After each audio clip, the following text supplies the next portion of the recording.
Bismillahirrahmanirrahim. Assalamualaikum warahmatullahi wabarakatuh. Alhamdulillah hamdan yuafi ni'amahu wa yukafi mazida.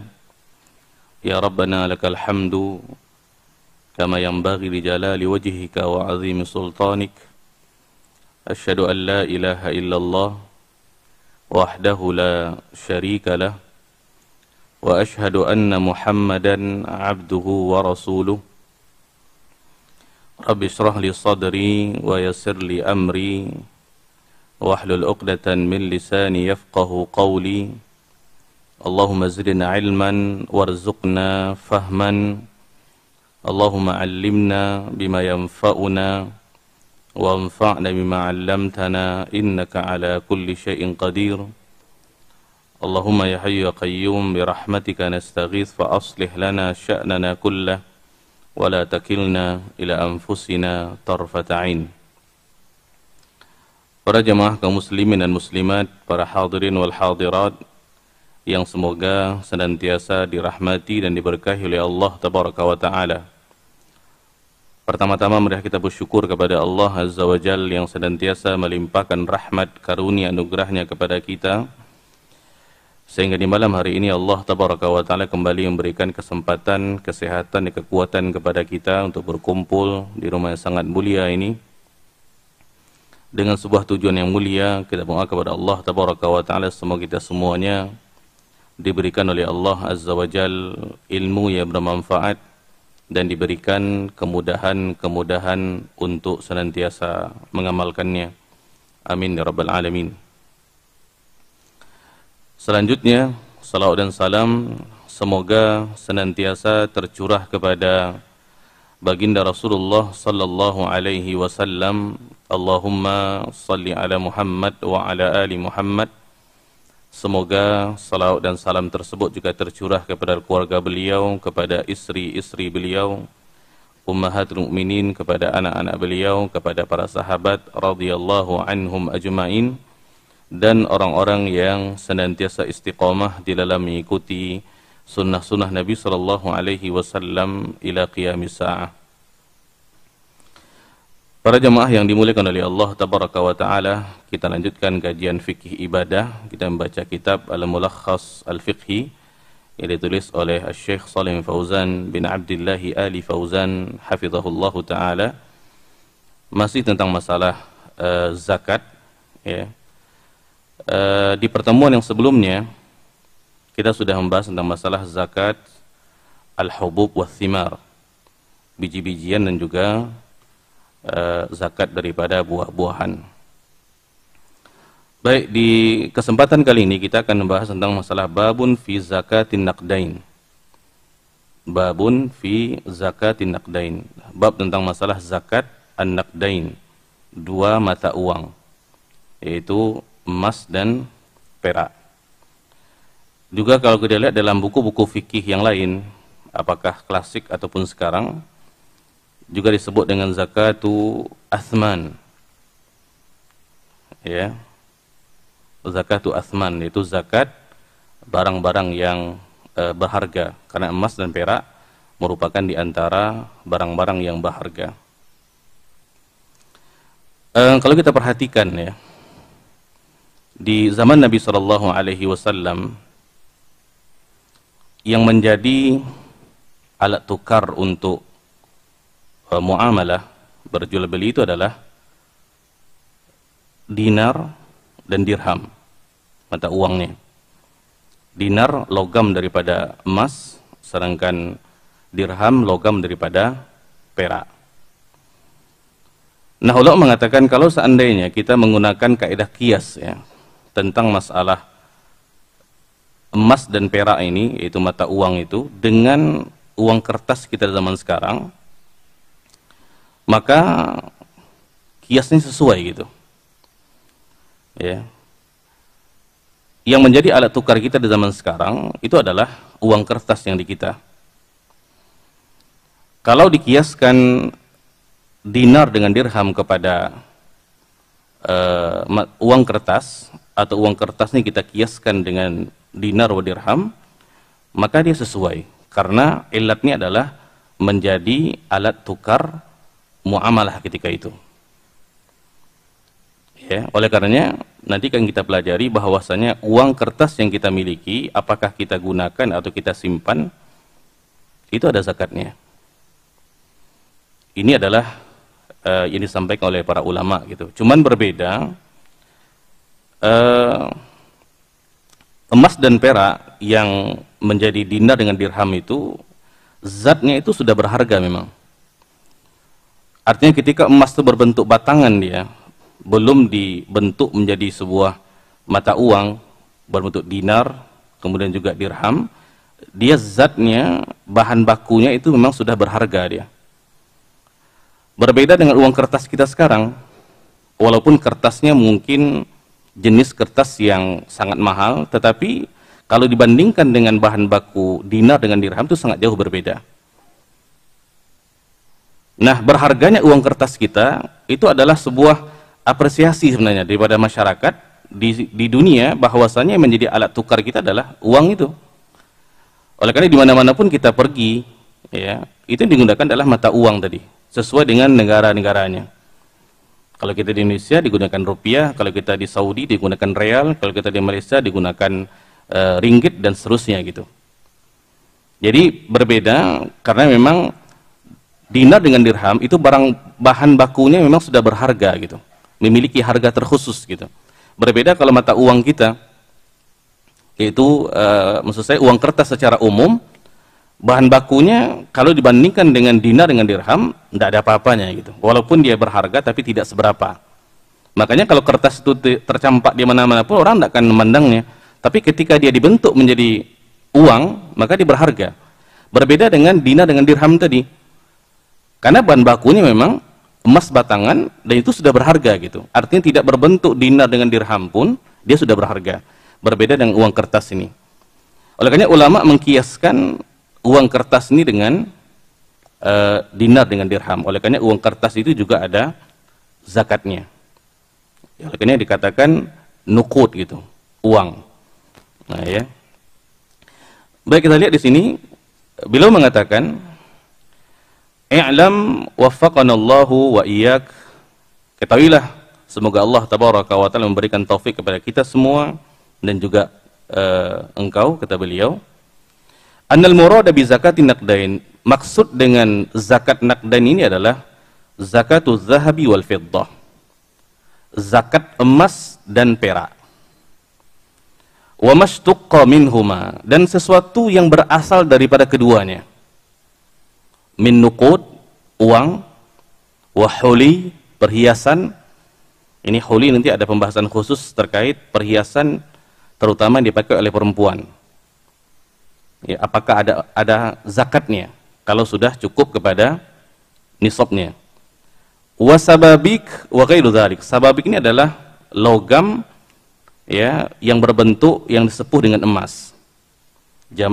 Mufradnya adalah sabikah, sabikatani, sababik. Jadi sesuatu yang berasal daripada emas itu ada zakatnya. Dia tergolong kepada zakatun naqdain. Maka tidak termasuk di sini yang berharga lainnya seperti zamrud, kemudian juga batu safir yang mungkin juga berharga ya. Dan itu tidak ada zakatnya karena memang tidak ada dalil secara khusus menunjukkan tentang itu. Dan dia bukan berasal daripada emas dan perak. Jadi zakatun naqdain ini maksudnya adalah zakat emas dan perak yang batangan maksudnya. Tentu ini adalah emasnya murni 24 karat. Kemudian juga sesuatu yang berasal daripadanya, apakah uang ya ataupun perhiasan sudah dibentuk menjadi kalung atau cincin ya. Dan juga sababik, logam-logam yang sudah disepuh dengan emas atau logam itu sendiri memang daripada emas dan yang selain daripada itu. Nah, ya ini masuk dalam zakatun naqdain. Baik, para jemaah yang dimuliakan oleh Allah tabaraka wa taala. Beliau mengatakan wad dalil ala wujubiz zakah fi adh-dhahabi wal fiddah al-kitab was sunnah wal ijma'.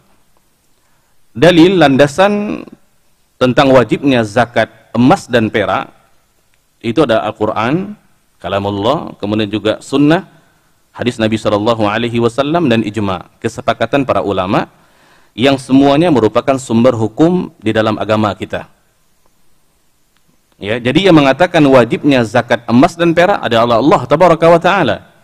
Yang mengatakan wajibnya zakat emas dan perak adalah Nabi SAW dan para ulama. Kesepakatan para ulama.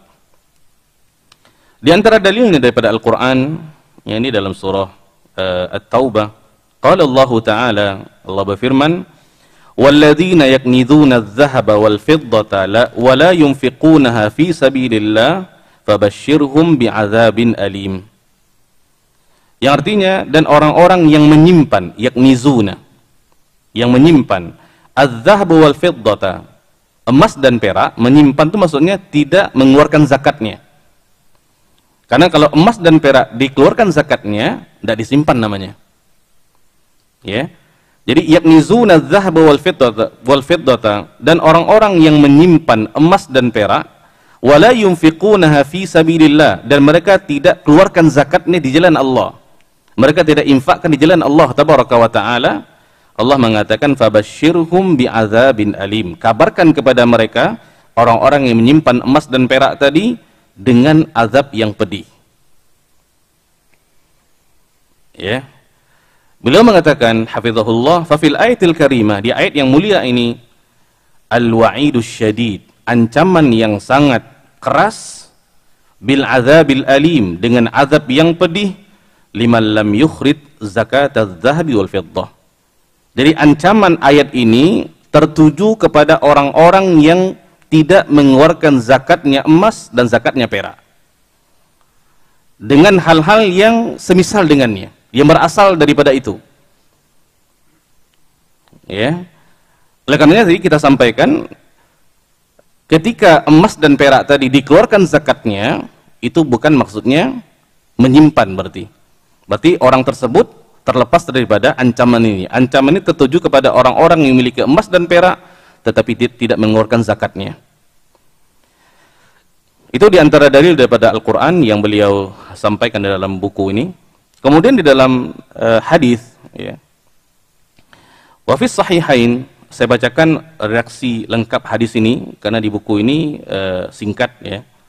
Hadis ini muttafaqun alaih, ada dalam Sahih Bukhari, juga dalam Sahih Muslim. Nabi SAW bersabda, ma min sahibi dhahabin wala fiddah la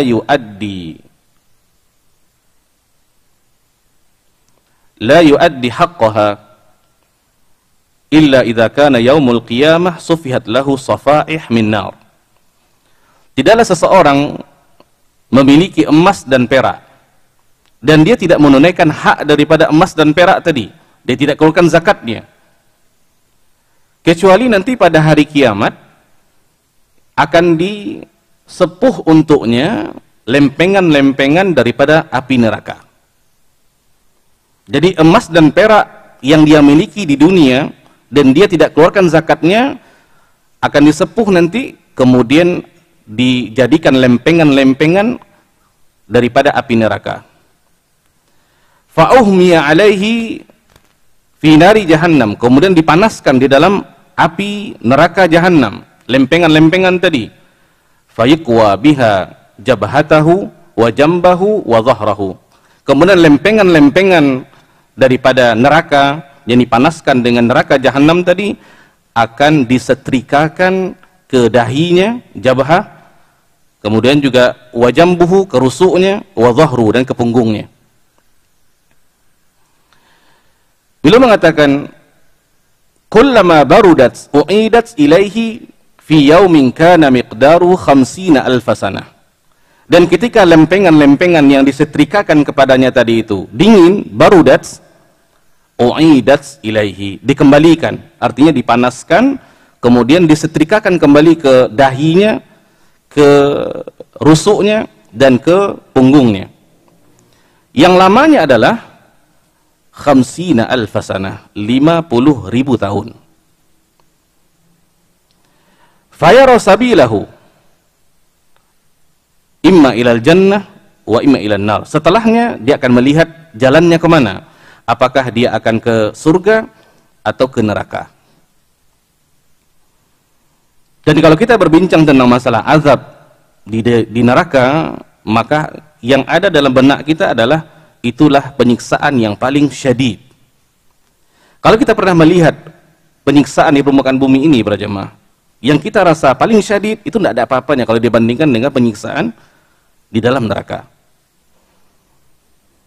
Ya, apalagi ini api neraka yang panasnya berlipat ganda daripada api yang ada di dunia. Dan ini ancaman bagi orang-orang yang tidak mengeluarkan zakat emas dan perak tadi. Ya, akan dibuatkan lempengan daripada neraka, dipanaskan, disetrikakan kepada tubuhnya. Kalau dingin, dipanaskan lagi, terus menerus seperti itu. Dan ini khamsina alfasana, itu hitungan akhirat para jemaah. Di dalam ayat Allah tabaraka wa taala mengatakan, wa inna yawman 'inda rabbika ka alfi sanati mimma ta'uddun. Satu hari di sisi Allah tabaraka wa taala itu 1000 tahun di kita hitungannya. Oleh karena bagi orang-orang yang memiliki emas, perak, berbentuk apapun, mereka mesti memahami fikih tentang masalah zakatnya. Apa syarat-syaratnya? Apa ketentuan-ketentuannya? Bagaimana nisabnya? Bagaimana cara mengeluarkannya? Itu harus. Tidak ada uzur bagi seseorang untuk mengatakan, oh saya tidak tahu. Di zaman sekarang berjemaah, itu tidak diterima. Kenapa? Kewajiban kita untuk menuntut ilmu. Sehingga ilmu tersebut menerangi kehidupan kita. Mana yang perintah Allah tabaraka wa ta'ala kita bisa lihat, kita kerjakan. Mana yang larangan Allah tabaraka wa ta'ala kita berusaha menjauhkan diri kita daripada larangan tersebut. Ini ancaman di dalam Al-Quran dan juga dalam hadis Nabi SAW, dan hadisnya sahih dalam Sahih Bukhari dan juga dalam Sahih Muslim. Oleh karena masalah ini penting gitu. Karena kalau emas dan perak berjemaah, tidak ada seorang pun mungkin ya, jarang-jarang di antara kita yang tidak memilikinya. Ya. Apakah berbentuk batangan-batangan atau dia sudah berbentuk perhiasan-perhiasan atau sesuatu yang berasal daripada emas dan perak. Apalagi kalau saatnya kita berdagang emas dan perak. Nah, itu beda lagi. Ya. Ini dua dalil, satu daripada Al-Qur'an, satu lagi daripada hadis Nabi SAW tentang ancaman bagi orang-orang yang tidak mengeluarkan zakat. Nah, kaidahnya ketika ada sebuah ancaman di dalam Al-Qur'an, ada ancaman dalam hadis Nabi SAW terkait sebuah perbuatan, berarti menunjukkan perbuatan itu adalah sesuatu yang wajib. Karena kalau dia perbuatannya adalah sebatas anjuran para jemaah, tidak akan ada ancamannya. Makanya ketika kita tidak melaksanakan contoh ya, salat qabliyah ba'diyah, tidak ada ancamannya. Kenapa? Hukumnya mustahab. Ketika kita tidak salat tahiyatul masjid contohnya, tidak ada ancamannya. Kenapa? Itu sebatas anjuran. Oleh karena kalau kita lihat ada ancaman-ancaman khusus dalam Al-Quran, dalam hadis Nabi SAW memberi tanda kepada kita bahwasanya ini perbuatan yang wajib gitu. Ya. Baik para jemaah yang dimuliakan oleh Allah tabaraka wa taala. Kemudian beliau mengatakan hafizahullah, wattafaqal a'immah ala anna al-murad bil kanzil madhkur fil Qur'ani wal hadis kullu ma wajabat fihi zakah falam tuaddi zakatuh. Al-a'immah, para imam, para ulama, mereka sepakat bahwasanya maksud daripada bil kanzil madhkur, simpanan yang disebutkan di dalam Al-Quran, walladzina yaknizuna, orang-orang yang menyimpan, dan juga disebutkan dalam hadis, maksudnya adalah kullu ma wajabat fihi zakah, setiap sesuatu yang wajib zakat, sudah datang kewajiban zakat kepadanya, falam tuaddi zakatuh, tapi tidak ditunaikan zakatnya. Berarti ketika seseorang memiliki emas dan perak, sudah sampai nisabnya, sudah jatuh haulnya, ketika dia tidak mengeluarkan zakatnya, berarti dia telah yaknizuna, dia telah menyimpan emas dan perak tadi. Ini kesepakatan para ulama. Ya. Wa annama ukhrijat zakatuhu, dan bahwasanya segala sesuatu yang dikeluarkan zakatnya falaisa bikanzin, itu bukan simpanan namanya. Itu bukan menyimpan maksudnya. Jadi yang menyimpan itu maksudnya adalah ketika seseorang memiliki emas dan perak, sudah sampai nisabnya, sudah jatuh haulnya, tetapi dia tidak menunaikan zakatnya. Itu dikatakan al-kanz, simpanan. Tetapi ketika dia mengeluarkannya, itu tidak simpanan namanya.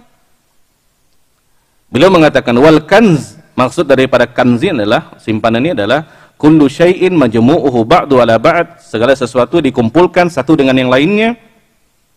Sawa'un kanzuhu fi batnil ardi am ala dhahriya, sama saja apakah dia menyimpannya di tanah, di bawah bumi, di tanah maksudnya, di dalam tanah, am ala dhahriha, atau di permukaan bumi. Jadi orang-orang yang menyimpan, maksudnya adalah orang-orang tidak menunaikan zakat. Ketika dia sudah menunaikan zakat, berarti dia tidak dikatakan telah menyimpan, bukan. Sama saja apakah dia menyimpannya di permukaan bumi atau di bawah bumi. Ya, mungkin saking takutnya kewajiban zakat itu disimpannya uangnya, disimpannya barang-barang berharganya, emas tadi di tanah. Ya, mungkin digalinya tempat di rumahnya, kemudian diletakkannya di situ. Itu tetap juga namanya adalah al-kanz. Jadi ini maksud daripada zakatun naqdain sudah kita terangkan tadi, kemudian dalil daripada Al-Quran, daripada hadis Nabi SAW, dan juga kesepakatan para ulama tentang kewajiban zakat emas dan perak dan sesuatu yang berasal daripadanya. Para jemaah yang dimuliakan oleh Allah Tabaraka wa Ta'ala, kemudian beliau mengatakan hafizahullah, fatajibuz zakah fi dhahabi idza balagha 20 mithqalan. Ini nisab zakat emas. Beliau mengatakan wajib zakat pada emas apabila telah sampai 20 mithqalan, 20 mithqal. 20 mithqal ini sama dengan 20 dinar. Ya.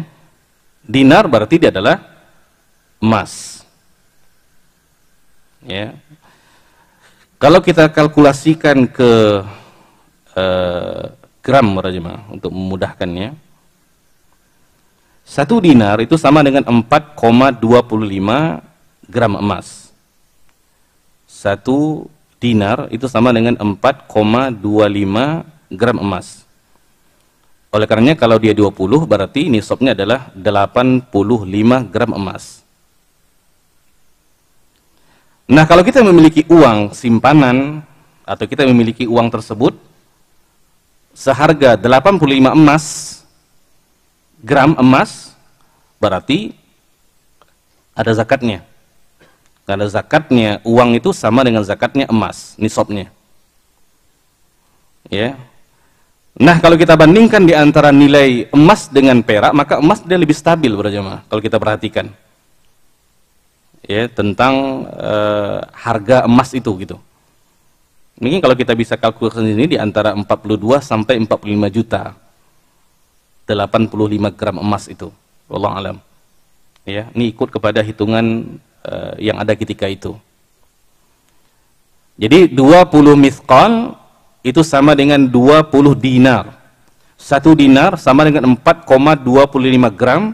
Berarti kalau kita kalikan dia menjadi nisabnya adalah 85 gram emas. Kalau seseorang memiliki emas sebanyak itu, seberat itu, maka wajib zakat, ya, harus dikeluarkan zakatnya.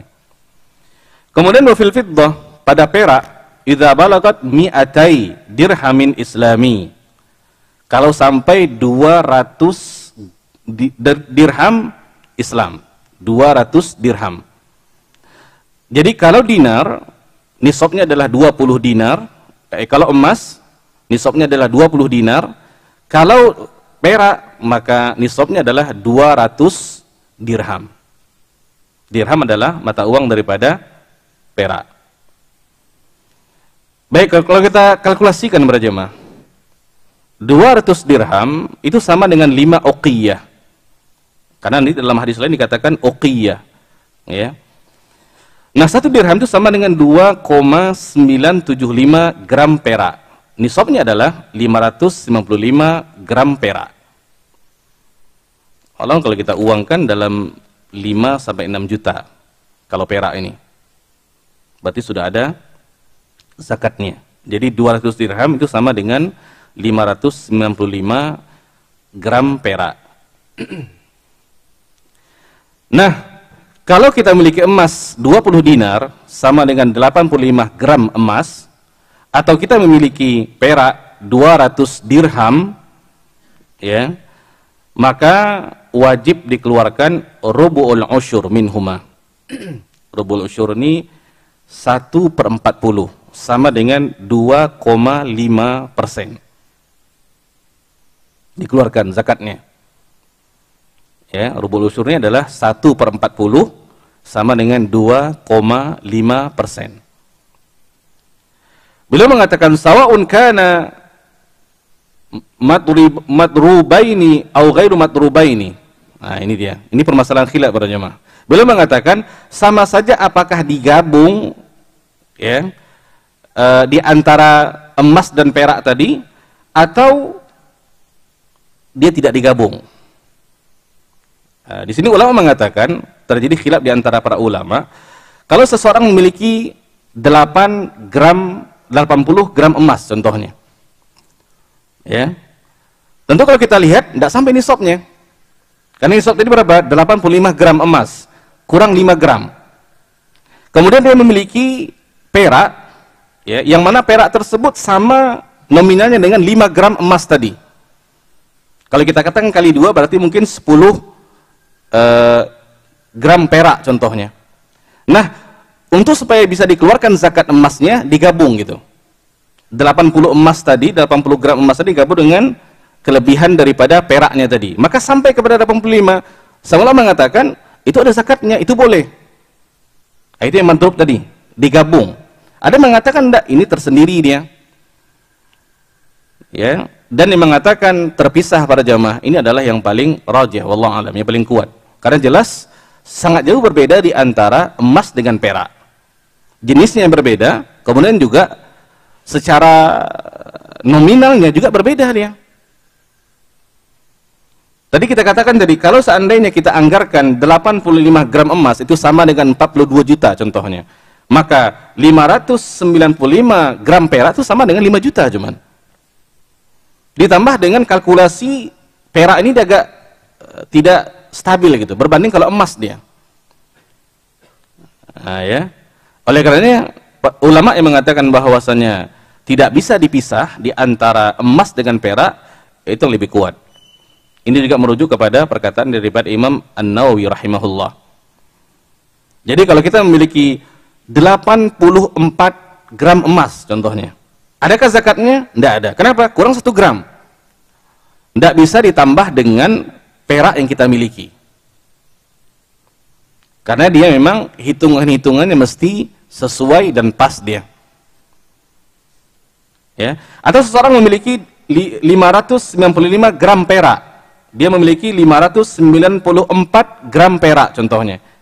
Adakah zakatnya? Tidak. Kenapa? Tidak cukup nisabnya. Apakah boleh ditambah dengan emas yang dia miliki? Tidak bisa. Kenapa? Jenisnya berbeda. Ya, Allah alam, ini yang lebih kuat pada jemaah, dan itu kita bisa kalau ingin lebih luas pembahasannya, tentu kita harus membuka buku-buku fikih yang klasik, ya, yang lebih besar pembahasannya daripada mulakhas ini. Wallahu alam. Ya. Jadi yang di sini yang mengatakan bahwasanya digabung atau tidak, itu adalah pendapat daripada Syekh Shalih Fauzan yang menulis buku ini, wallahu alam, ya. Kemudian yang lebih rajihnya adalah yang mengatakan bahwasanya tidak bisa digabung di antara emas dengan perak. Dan perak tadi kalau dia sudah berjumlah 595 gram perak, maka juga wajib dikeluarkan 1/40 sama dengan 2,5%. Ya, 2,5%. Dia sama. Ya. Baik para jemaah yang dimuliakan oleh Allah tabaraka wa taala. Sekarang kita lihat tentang perhiasan. Ya, jadi pembahasan fiddah dengan emas dengan fiddah naqdain tadi, dia berbentuk batangan. Dia belum dibentuk kepada perhiasan-perhiasan yang ada, yang sering dipakai oleh kaum wanita. Ya, yang kita ketahui bahwasanya emas ini halal bagi kaum wanita untuk memakainya dan haram bagi laki-laki yang memakainya.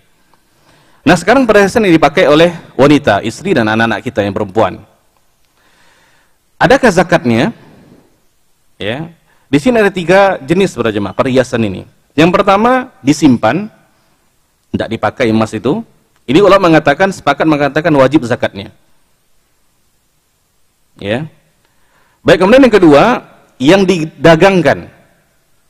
Apakah kita yang punya atau istri yang punya emas tersebut kemudian kita dagangkan? Berarti jatuhnya adalah zakat urud tijarah, zakat perdagangan dia perginya. Baik, yang ketiga, yang dipakai. Ini yang sering.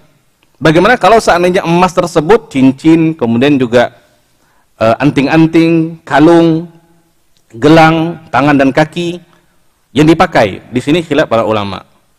Di sini ada 4 pendapat dari para ulama. Yang pertama mengatakan tidak wajib zakat. Yang kedua mengatakan wajib zakat.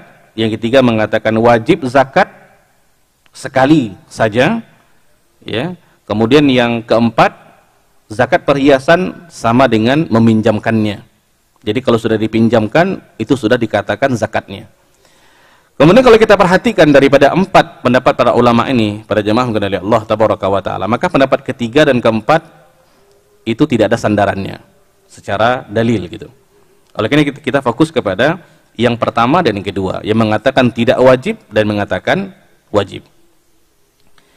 Para jemaah yang dimuliakan oleh Allah tabaraka wa ta'ala, ulama yang mengatakan tidak wajib, ya, ini mereka berlandaskan kepada sebuah hadis, ya. Tetapi sebenarnya kalau kita teliti, ini bukan hadis, ini perkataan sahabat Jabir bin Abdullah. Jadi Jabir ini pernah ditanya radhiyallahu an tentang masalah perhiasan yang dipakai oleh wanita. Maka beliau mengatakan laisa fil huliyyi zakah. Begitu redaksinya. Laisa fil huliyyi zakah. Tidak ada pada perhiasan zakat. Kemudian sebagian orang mengatakan bahwasanya ini adalah hadis Nabi sallallahu alaihi wasallam. Maka penisbatan perkataan ini kepada Nabi sallallahu alaihi wasallam adalah penisbatan yang salah. Yang ini asalnya adalah perkataan daripada Jabir bin Abdullah. Ya. Kemudian yang kedua yang mengatakan wajib, ini yang paling kuat para jemaah. Ya. Ulama yang mengatakan bahwasanya zakat perhiasan yang dipakai oleh wanita, ya, itu hukumnya wajib, ini yang paling kuat. Yang pertama ada dalil-dalil umum yang sudah kita bacakan tadi. Dalil umum, dalil tentang wajibnya zakat emas dan perak. Bagaimana bentuknya? Dari surah Taubah tadi sudah kita bacakan, juga hadis Nabi SAW fi sahihain tadi. Dan juga ada hadis yang khusus tentang masalah itu, para jemaah. Ya. Saya bacakan hadisnya secara singkat.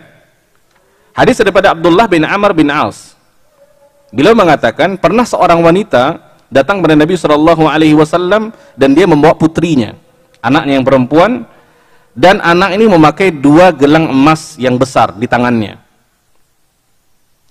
Ya.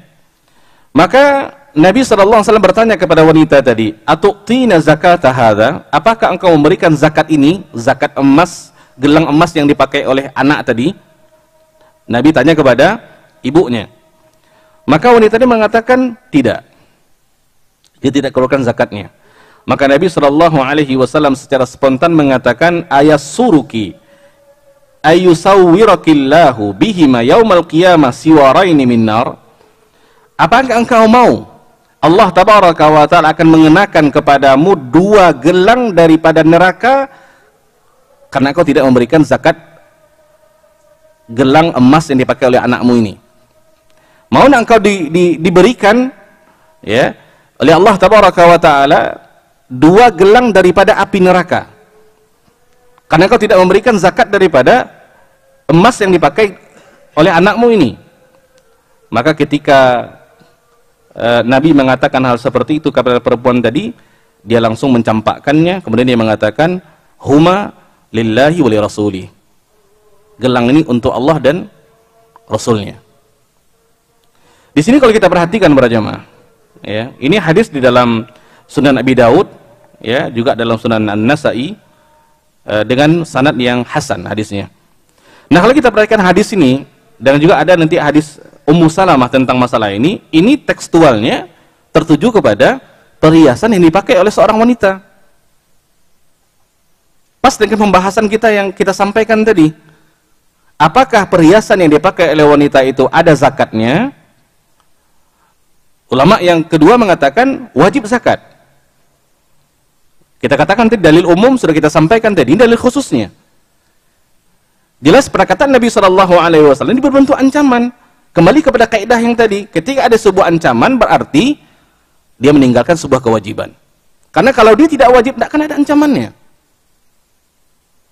Ditambah dengan derajat hadisnya adalah hasan, yang bisa dijadikan sebagai sandaran kepada sebuah hukum. Ya. Mungkin yang terakhir berjamaah sebelum kita tutup, dan juga termasuk diantara syarat nanti zakat emas ini, perak ini akan kita sampaikan nanti secara detail. Di samping dia mesti sampai nisab, dia juga mesti cukup haulnya. Jadi perputarannya selama 1 tahun gitu. Kalau seandainya tidak bertahan di nisab itu selama setahun, dan tahunnya dihitung adalah tahun Hijriyah, bukan Masehi.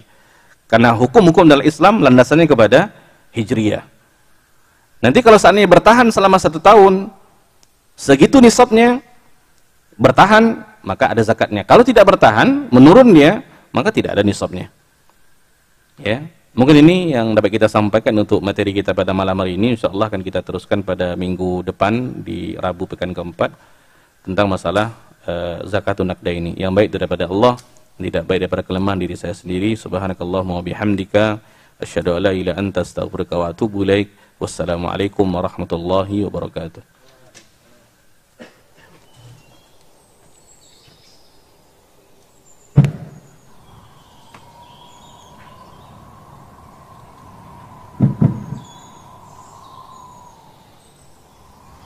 Allah